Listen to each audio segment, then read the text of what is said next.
Hello, I am Joel McLeod. And I'm Roland Tanner. And welcome to the 905er. If you're like me, your head must be spinning with how many times the Ontario government has found a way to upset different segments of the population. For a while there, it seemed that our schools would be shut down due to strike action. We seem to be having an ongoing crisis of ER and ICUs being shut down due to chronic understaffing, resulting in a question of confidence in our entire healthcare system. The most recent controversy, though, is the blatant about-face Doug Ford and his government has done on building in the Greenbelt. Despite assurances and a very public promise that he would explicitly not touch the Greenbelt in any way, it seems that promise wasn't even worth the time of day. As the Ontario government is introducing Bill 23, the More Homes Built Faster Act, which would move the Greenbelt, opening up 7,400 acres for development. And all of this under the pretense of needing to build 1.5 million new homes. Critics of the bill have highlighted that the province's own housing task force last year did not recommend this move and cited numerous areas for redevelopment or brand new development, all within existing municipal boundaries. So who is opposing this blatant land grab by the Ontario government on behalf of developers? Well, one organization is the Ontario Greenbelt Alliance. And as it says in the title, it's an alliance of environmental groups such as Environmental Defence, Environment Hamilton, Canadian Parks and Wilderness Society, to name a few. Seriously, go check out their website. It'll be in our show notes to see them all. It's quite a list of groups from all across the province. From the group, we invited on Franz Hartmann from the Alliance to talk with us about their concerns in opposition to this bill and what is really driving the Doug Ford government's land grab.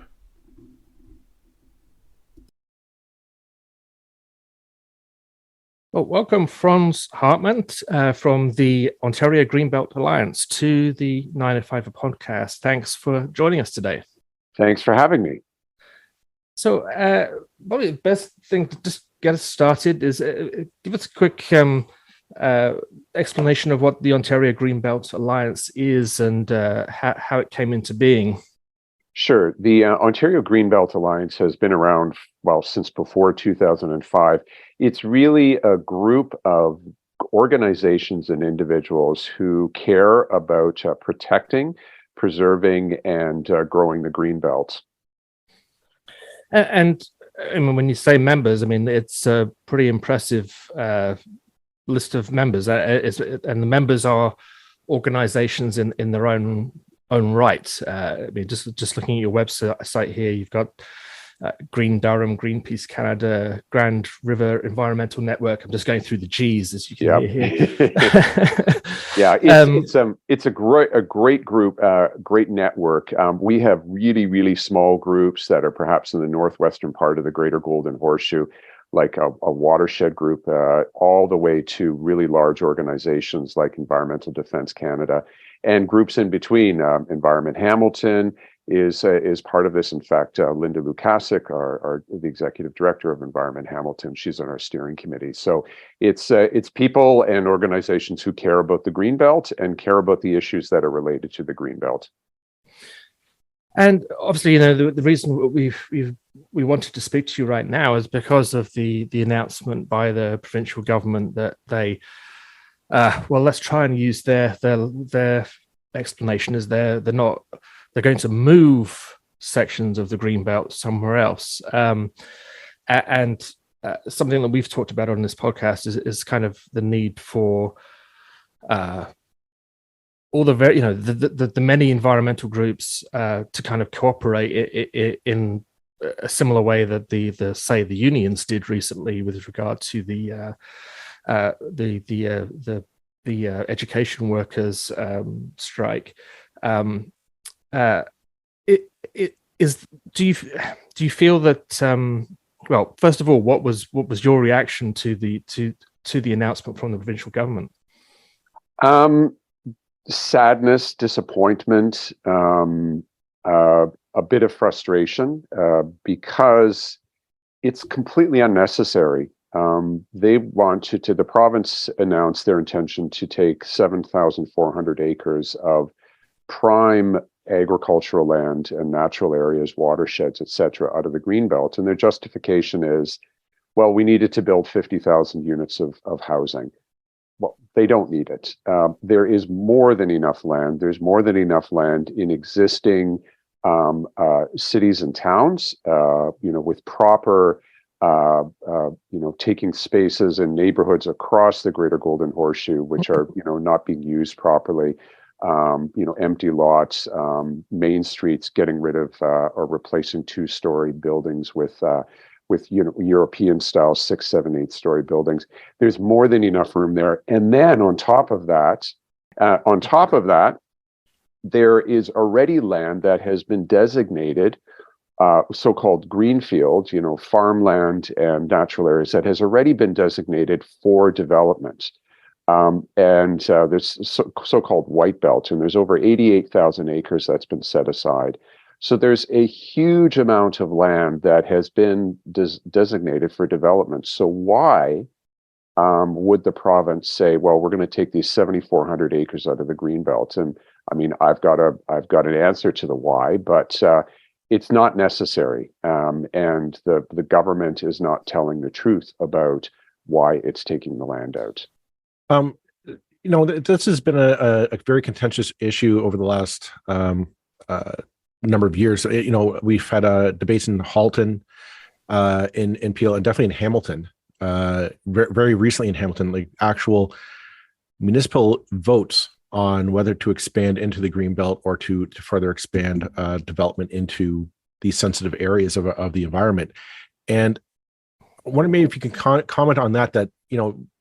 There's been a very clear democratic voice from the people in these communities saying, we don't want to encroach on these lands. We want to avoid that as much as possible. Yet the province seems to be saying, we're going to ignore that decision by these elected bodies in favor of this move. Can you comment a bit on that from your perspective as a grassroots organization? Sure, absolutely. And and I should just preface all of these comments by saying I'm just speaking on my behalf, not on behalf of the Ontario Greenbelt Alliance. But I'm fairly confident most of the organizations that are part of the OGA would agree with this. I want to go back a step. First of all, I agree that it's being very undemocratic what the province is proposing. But I want to go back a step and just get to the basics. We have a housing crisis. There's no doubt about that.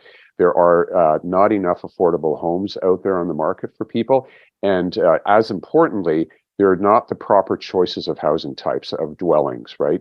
Not everybody wants to live in suburbia. In fact, there is a lot of evidence that suggests younger people who are probably just beginning their working careers, and older people who are retiring, they want to live in existing communities where there's infrastructure, where there's transit, where they can walk to the local pharmacy, where they can walk to the doctor's office, etc. They don't want to live in suburbia or urban sprawl.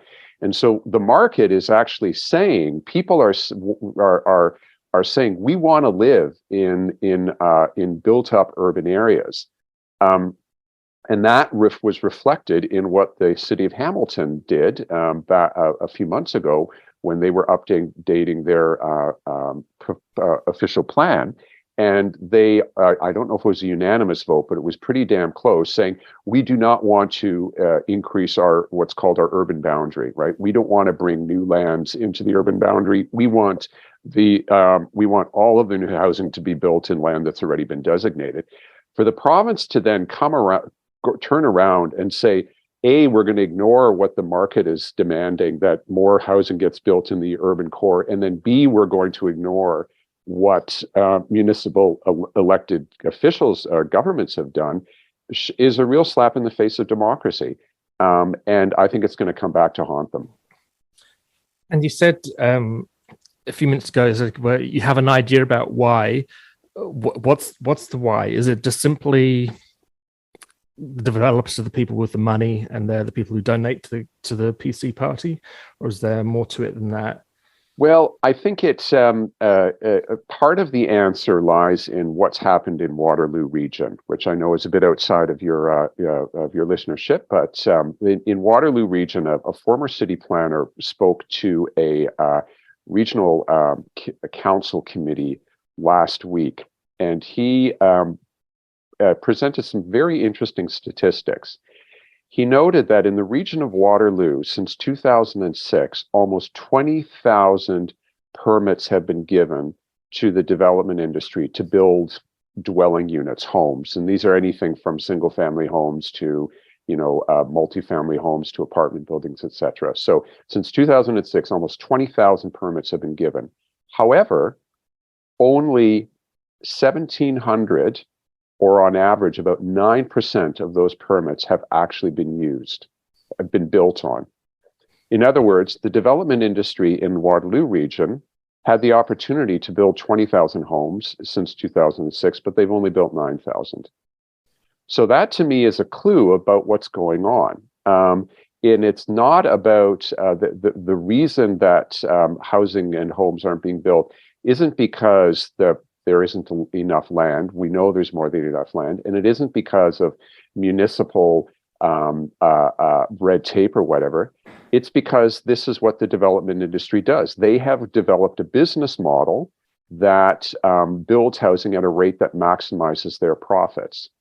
And key to that business model is, or key to the whole development stuff is, are land speculators. These are businesses who buy land, usually from farmers or that are they don't pay a lot, and then some sort of zoning change happens, and as a result of that zoning change, the land value just dramatically increases.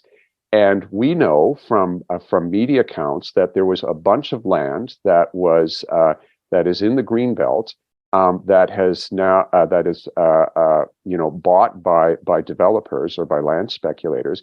And by getting rid of the Greenbelt protection, that land will be zoned for housing and will be dramatically more valuable and will make a huge amount of money. So bottom line, by taking 7,400 acres out of the Greenbelt, the owners of that land make a huge, huge profit. And the question is, did those land developers or those land speculators donate to the Conservative Party? I don't know. Well, I'd actually just, I'll add in a point on top of that. I mean, I think that's an absolutely crucial point. It's something that I've been aware of for years, and it's just becoming so much more blatant now. And I'm glad you mentioned it, because it's not something that generally comes up in these discussions of why the Greenbelt needs to be protected. First of all, I mean, the city I'm most familiar with is basically Burlington, and I know that every single piece of land, downtown, non-downtown, whatever, that is available to be developed is already owned by developers. Has been for, if not a decade, then decades, plural. It's owned by major development companies, is owned by, like you say, land speculators.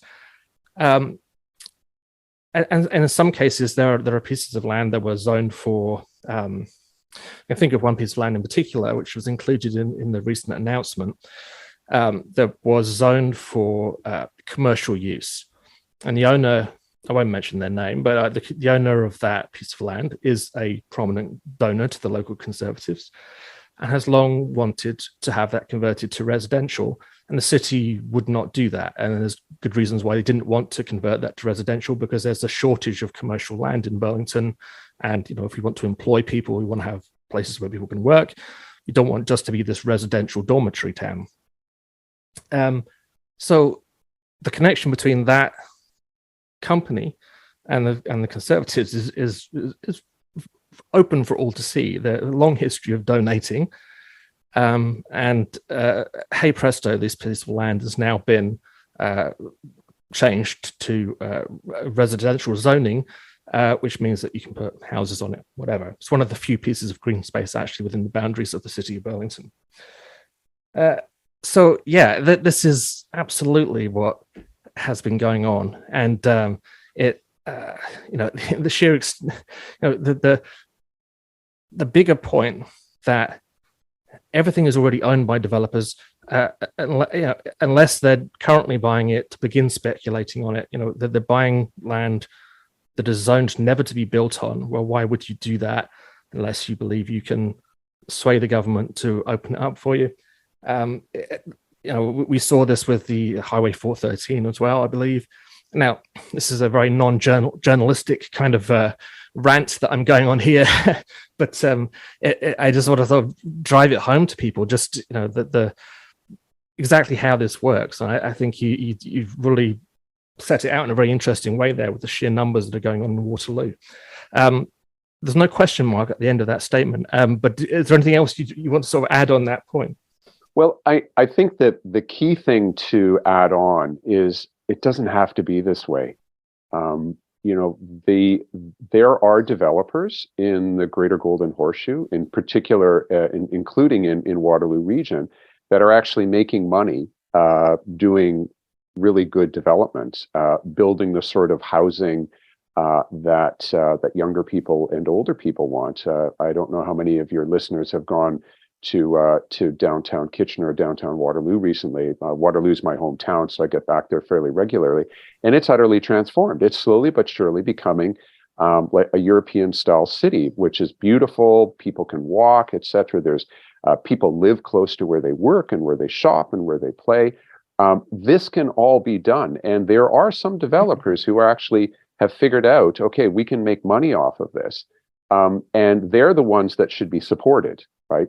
And it's by supported, I don't mean where public dollars have to go into their hands, because they're making good, decent profits. But that regulations and rules, there's something called Bill 23 that some of your listeners will have heard about. Bill 23 is essentially dropping an atomic bomb on the planning process in Ontario and the environmental protection process, and just completely upsetting it. It is it's opening up developers who make money off of sprawl style development at the expense of developers who want to build, appropriate housing. But the other key thing to keep in mind is that many of your listeners will rightly be concerned with the affordability issue. It's one thing saying, okay, I've got choices of going into a condo or a 3-bedroom above a main street, but there are many of your listeners who probably are having very difficult time making ends meet. The reality is we have spent the last 30 years hoping, praying that somehow or another the development industry, the private sector development industry, is going to build affordable housing, and they haven't. They just, that's why we're in this affordability crisis. And it's time again for all levels of government to come together like they did in the 1970s and say, okay, we're going to become, quote, developers. We're going to invest money, hire on construction companies to build truly affordable housing, and then let them be run by not-for-profits like housing co-ops. We have housing co-ops across Ontario and Canada that have been providing really good affordable housing for a long time. It's time that we get that government back involved in developing and building affordable housing. If nothing else, doing that will actually create competition, which doesn't exist right now with other developers, to force developers to go, you know what, maybe we better be a bit more, if we want to tap into this affordability thing, we're going to have to, at least the higher end of it, maybe we better offer more affordable units. So yeah, the good news is there are lots of solutions about how we can do things better.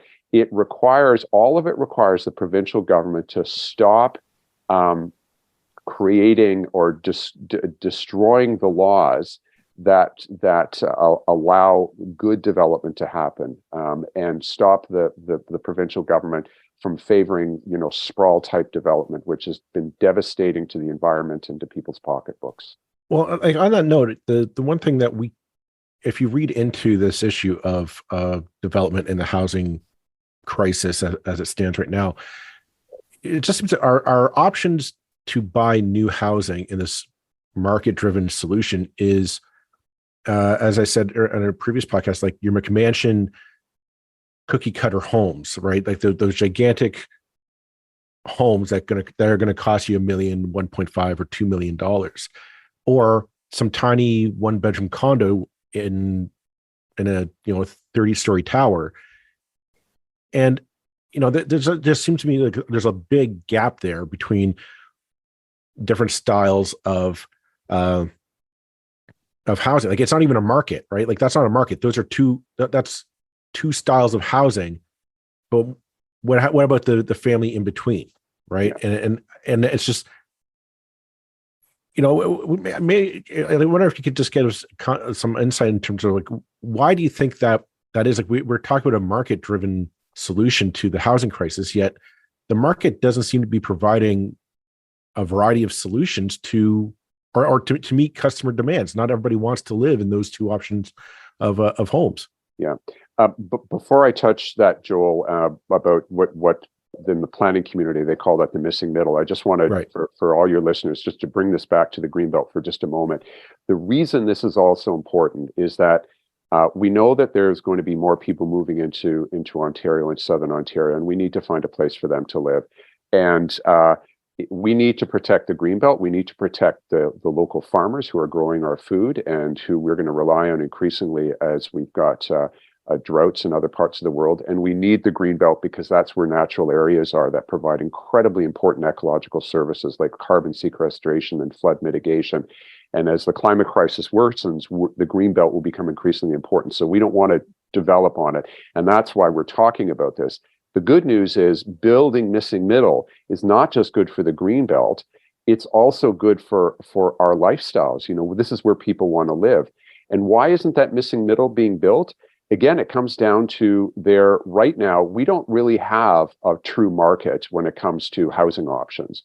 As you rightly point out, the developers that dominate the housing industry, they offer us, as you said, McMansions out in sprawl neighborhoods where you're forced to drive, where you're forced to have two cars, which makes that unaffordable, or you're stuck in a small, a stamp-sized condo on the 40th floor.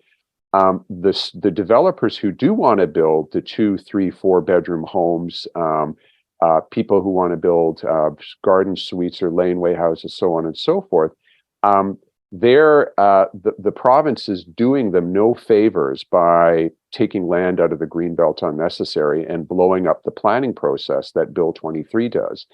If anything, those are making these more difficult. And what the province needs to do is make it easier for municipalities like Hamilton that was ready to go and do more infill, build more Paris-style main streets, etc.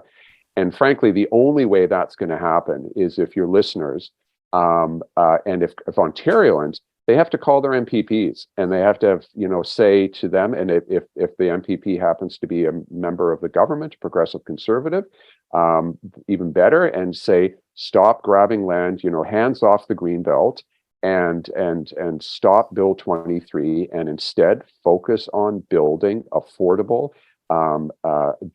diverse housing types in where people already live. And if enough Ontarians get that message to their elected officials, we've seen what Premier Ford does when the unions got together against his use of the notwithstanding clause.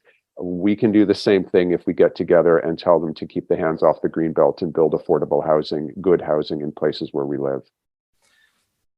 Is in terms of what the Ontario Greenbelt Alliance is doing, I mean, is that the only thing that we can do is write letters? Because I mean, having been on the other side of the equation to a certain degree, I know that letter writing campaigns to MPPs do work. I mean, they are important. It depends to an extent what the subject is and who it is writing the letter. Like if you're a voter who they think might vote for them, they'll read the letter much more carefully than if you're a voter they think already is not going to vote for them, if you follow my sort of drift. Absolutely. Yeah. But nevertheless, it is absolutely one of the most powerful things that you can do. But is there more? I mean, is there the kind of public level of action or demonstration that can really kind of grab headlines and make it clear to this government that this is not acceptable? There are a lot of things that people can do depending on how engaged they want to get. The Ontario Greenbelt Alliance website has kind of an action page. It includes a whole bunch of suggestions about what people can do to send a clear signal to the provincial government that the Greenbelt land grab is unacceptable. There are also other groups. There's a network called Yours to Protect. They're doing a whole bunch of actions this week and over the coming weeks and people can go there. In fact, you just Google Greenbelt protection, and lots of things will come up. But I think key to this, to be honest, is for all of your listeners who care about this, is yes, the number one thing is contact your MPP. The number two thing I would say is talk to your friends. Use your social media channels to talk about these things and to educate those or just to bring this up. One of the things that we have to do is we have to get more and more in the public to understand there are actual doable solutions, and the framing, the way in which the government and the development industry, or at least the sprawl loving development industry, or the development industry that makes money off of sprawl, we have to challenge their understanding, their diagnosis, and their solutions, because they're not working. They're not working for us. They're working for their shareholders, but they're not working for the rest of us. So we have to connect with as many people as we can and let them know there are better ways of doing it, ways that will solve a whole bunch of problems. And then the final thing is that municipalities, elected officials, new councillors, new mayors, they play an important role in all of this, because their actions, municipal governments have to kind of enact the zoning realities, or the zoning. They're the ones that decide whether or not something gets built. Talk to your local councillors. Let them know you are against them. Ask them, what can you as a local council do to oppose more sprawl? And they will have answers. Bottom line is, our elected officials need to hear from us that we're against this. And the more of us that call and contact our elected officials, the more likely they're going to stop doing these bad things. On the talk of grassroots mobilization is something that, I mean, in recent years, I have not seen the kind of grassroots mobilization I've seen in the recently against this provincial government. And I'm wondering, you're on the grassroots, you're on the front line. Are you seeing a different attitude towards protests or towards political action at that level? Especially since we recently saw QP and the unions kind of take this government to task over the use of the notwithstanding clause. How has that kind of framed your actions or your motivations going forward to preserve the Greenbelt, and getting your message across in light of, right now there's again focus on the collapse of the healthcare system happening with this government. How do you work within that cacophony of political action?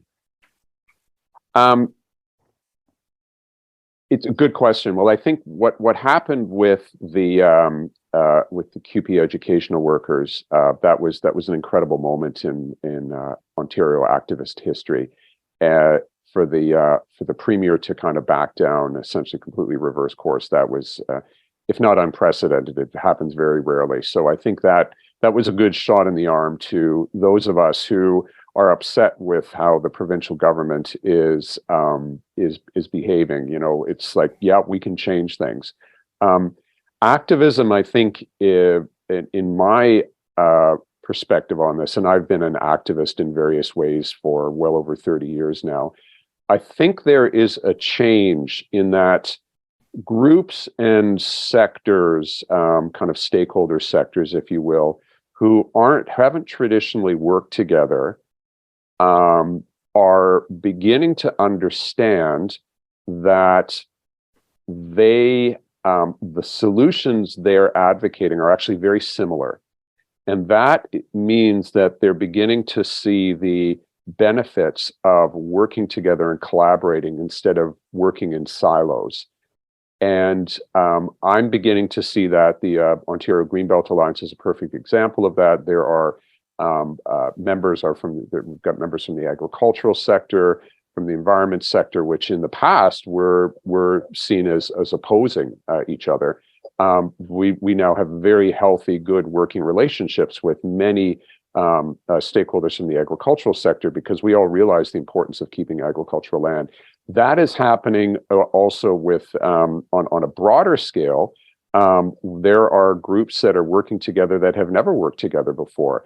And I think that comes from just an acknowledgement that we're better together. We're more effective when we collaborate and we work together, especially if we focus on the same set of solutions. And the good news is that most of the solutions that we need to deal with the affordable housing crisis, the missing middle housing crisis, climate resilience, building healthier towns, reducing costs to the costs of living to people, they all have to do with how we design the places we live in. And if we can get the principles, the design principles right, you know what? We're going to solve all those problems simultaneously. I think you're very much seeing from our song sheet to an extent, and not only that I felt for a long time, and I was involved a few years ago with a group that was branded, I think usually unfairly, as actually a bit of a NIMBY group, because it grew out of an organization that had been a reaction to a particular high-rise development in Burlington. It became more of that, and it doesn't exist anymore. But the thing I felt was that there was actually a lot of. Ultimately, it was about local democracy being respected, and it was about development being done right, whether that is being done right in not sprawling, or being done right in that missing middle that we were talking about, in the complete sort of absence of a missing middle in Ontario, basically, or in North America to a large extent, in how we build our cities. And so it's like, well, we got a lot of stick from people who were like, well, we can't sprawl, so therefore we have to go up. And I always felt that was an oversimplification. It's like, no, we have a lot in common. We can actually, now that group doesn't exist anymore. But the point, I think, is a really important one, that there are ways to sort of bring so many people together now. And we really need to do it. And the other thing is the cities themselves need to come together. That the traditional way in which the provincial government works with municipalities is a kind of divide and rule approach. And that the municipalities fall for it every time. That they'll take a ministerial zoning order, they'll even ask for ministerial zoning orders, which undermine their authority if it means that they get something that they want. It's like, no, you have to stop doing this. You have to start sticking up together, and collectively you have a lot of power. And the one thing that we do know about Doug Ford is that he will back down when put under pressure. We saw that with QP. We saw it with plans for amalgamation back in 2019. So it's this is a premier who will, put it most charitably, who will listen to opposition when it's vocal enough. Again, another statement without a question mark at the end. But I will. I think you said something important that I just want to briefly comment on.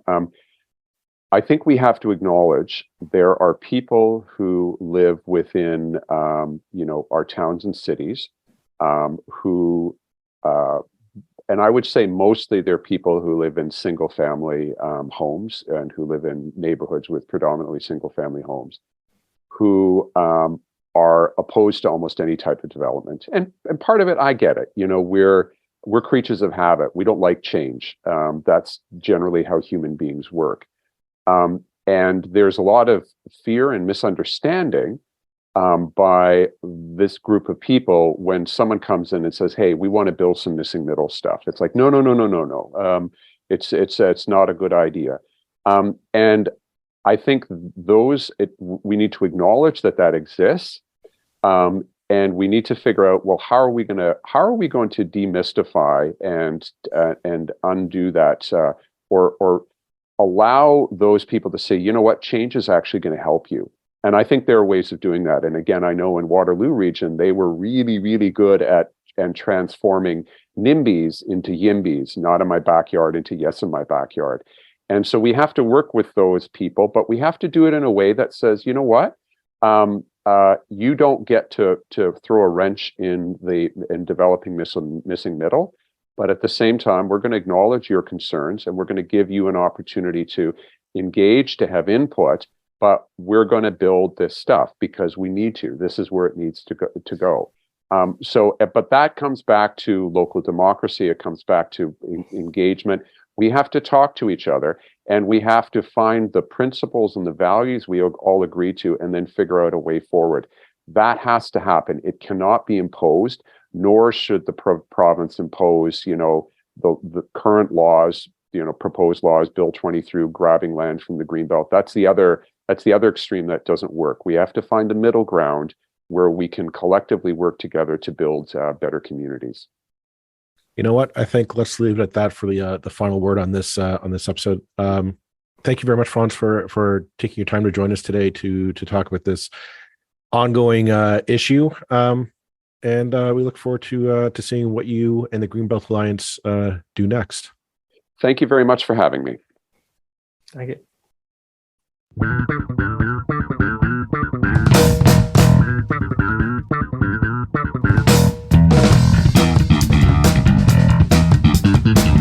That's it for this episode of the 905er. Thank you for listening. As always, you can send us your feedback, thoughts, and concerns or ideas for future episodes to our email, info@905er.ca. We'd love to hear from you. You can help us keep the 905er going by financially supporting us through Patreon as well as PayPal. Visit us at 905er.ca and click on the support tab. As well, links are in the show notes for your convenience. Lastly, you can find us on social media. Search for _905er on Facebook, Twitter, Instagram, and LinkedIn. So long for now. See you next time.